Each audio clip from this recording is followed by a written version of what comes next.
So I've read a story in Politico of all places, and this is a story about how California has fared with its green jobs. So California is ahead of other states in the United States with this Green New Deal stuff, and so this article, interestingly, warned against these claims of how this will be a boost to the economy and create a lot of jobs. And of course, many Democratic presidential hopefuls are advertising their sort of billions and trillions of investments, and saying that, yeah, this is going to be the green economy and going to create a lot of jobs. And the article then describes this as an elusive term. What is really a green job? What counts as that? And it calls the California experience a mixed record. So here are two quotes from the article. California's mixed record of using public investments and environmental mandates to create quote-unquote green jobs raises serious questions about the promises of some Democratic presidential candidates to use economy-transforming investments in environmentally friendly technologies to put millions of people to work. And the second quote later then is, the Federal Bureau of Labor Statistics stopped tabulating green jobs in 2013, as did California's Employment Development Department, after it found, quote, no discernible evidence that green firms were more likely to create jobs than non-green firms, unquote. But ultimately, I think this article fails to reveal the fundamental economic fallacy behind this green job narrative or idea, and gives California far too much credit for what it created there. But it highlights the importance of job numbers, right? So everyone on the left and on the right, in all debates and in political debates in general, talks about, yeah, we will create jobs, or the government will create jobs. And so it's essential to understand what jobs in this context is. And what is proposed by something like a Green New Deal. And so what they essentially do when they are proposing, yeah, we will, replace coal and nuclear and natural gas with wind and solar, and these technologies also create more jobs. And what they are proposing by this is, we will do essentially the same, like creating transportation services or grid power for our homes and industries, but in a more expensive and less efficient way. That is what they are really proposing here, because human labor, jobs, is an input factor, just like materials or energy is. And this means cost. So an analogy would be here, let's suppose Don and I would own a shale gas well, and we would just produce the same amount of barrels of oil every day, just as a neighboring well. But our special feature, our engineering innovation, is that we use 10% more labor. We need more work hours to produce the same amount of oil barrels. And everyone would say, yeah, that's insane. You would just have a cost disadvantage. You don't want more people to work for you to produce the same amount of oil, right? And productive operations, of course, want to reduce the amount of labor. So some of the economic progress is that we can produce the same amount of material like oil or computers or anything else with fewer and fewer work hours, less labor, create fewer jobs. That's progress in economic terms. And of course, you can use government force to use a technology that requires more labor and therefore higher cost, but that's not going to benefit the economy overall. So this narrative that you often hear in political debates is, oh yeah, we just replace technology A with technology B, and then we will, employ more people. That is a big warning signal that this is going to be quite expensive and make everyone poor overall. But there's also a more honest version of this that goes something like this. And I think Joe Biden had this, for example, in the Democratic debate. And this is, yeah, we are going to, and I think also Elizabeth Warren had this idea very prominently on her agenda. And this is like, we will make a government investment. Of course, there's always a government there. into to become a technology leader in something like green technologies like solar, wind, battery electric vehicles, grid storage technologies, and so on. We'll make a big investment, and then when we are the market technology leader, we will sell our products globally, and that will, domestically in the United States, and create a lot of jobs. And that, that's a more serious version of this.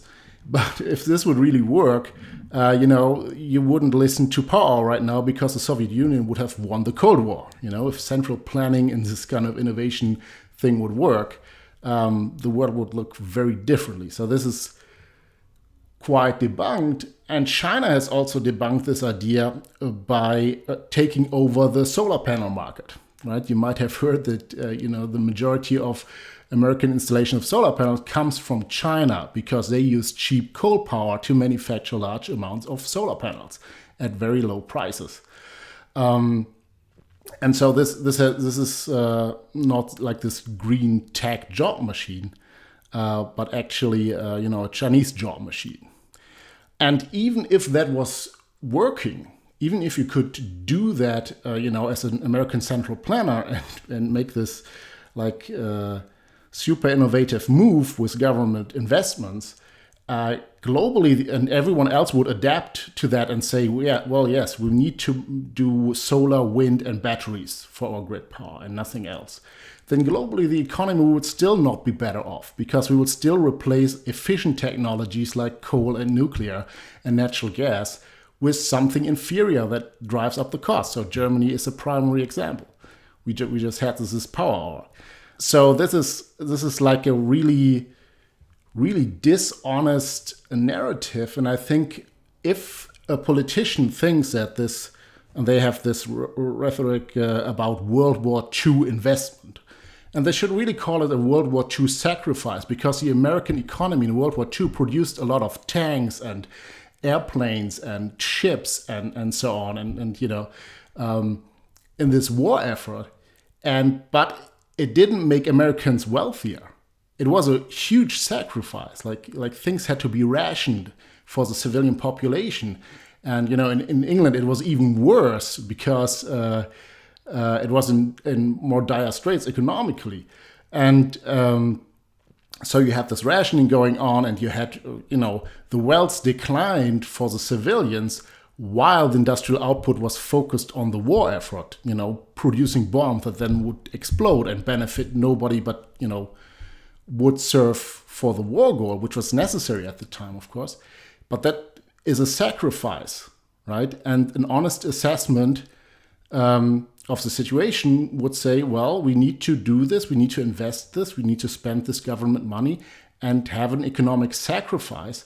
And then we would want an honest assessment of how much this will hurt. But what we get from, the Democratic presidential debates, for example, is, oh, no, it will be great. And at the end of the day, you will actually get a better job and you will save some money on it.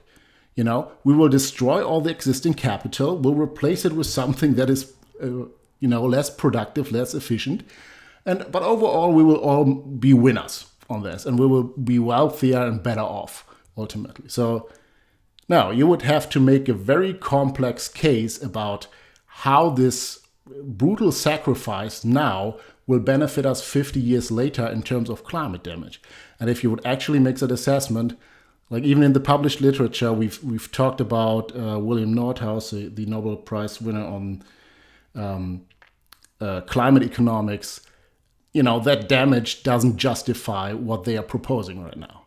But of course, they can't have that discussion. So they are telling us, essentially lies about, how this Green New Deal will be so beneficial that you don't actually sacrifice. The government just knows better how to grow the economy, create more jobs, better paying jobs, and, save you money on your electricity bill. And that's not true.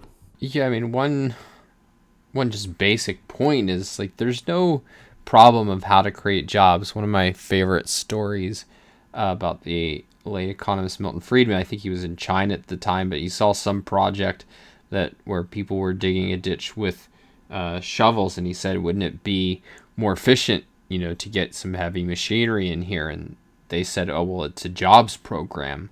And his response was, oh, well, you didn't say it was a jobs program. If it's a jobs program, why don't you give him spoons? And you can always create jobs. You can just take away our ability to do things efficiently and productively. The real challenge is creating productive activities and productive businesses. And that takes discovery on a free market. It takes trial and error by entrepreneurs. And what that does is it creates productive jobs. It creates jobs that are actually increasing human beings' standard of living. Because if your goal is just to create jobs, then you can create all kinds of welfare jobs that are completely inefficient and that in many cases shouldn't even exist. And that's what all of these sort of like government job creation programs are doing, is at best having more inefficient jobs, and at worst often anti-productive jobs where, when you're funding industries like the solar and wind industry that are actually harming our access to reliable, affordable energy.